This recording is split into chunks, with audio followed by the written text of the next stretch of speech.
सातारा जिल्ह्याचा recovery rate 94.22%वर। शनिवारी रात्री 82 रिपोर्ट पॉझिटिव्ह। दिवसभरात 173 नागरिकांना डिस्चार्ज। 303 जणांचे नमुने पाठवले तपासणीला। सातारा जिल्ह्यात कोरोनाचा विळखा सैल झाला असला तरी मृत्यू दर अद्याप नियंत्रणात आलेला नाही। शुक्रवारी रात्री आलेल्या रिपोर्टनुसार जिल्ह्यातील 81 रिपोर्ट पॉझिटिव्ह आले होते, तर 5 बाधितांचा मृत्यू झाला आहे। तर शनिवारी दिवसभरात जिल्ह्यातील विविध रुग्णालयात आणि कोरोना केअर सेंटरमध्ये उपचार घेत असलेल्या 173 नागरिकांना घरी सोडण्यात आले, तर दिवसभरात 303 जणांचे नमुने तपासणीकरिता पाठवण्यात आले आहेत।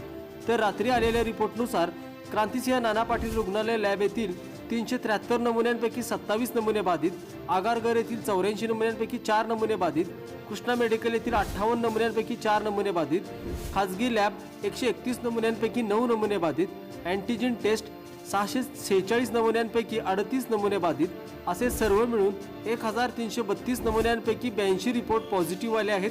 जिल्ह्यात आजपर्यंत 2,73,756 नागरिकांचे नमुने तपासण्यात आले असून यापैकी 54,088 बाधित आढळले आहेत, तर 50,965 रुग्णांनी कोरोनावर यशस्वी मात केली आहे। 1,790 रुग्णांचा दुर्दैवी मृत्यू झाला आहे।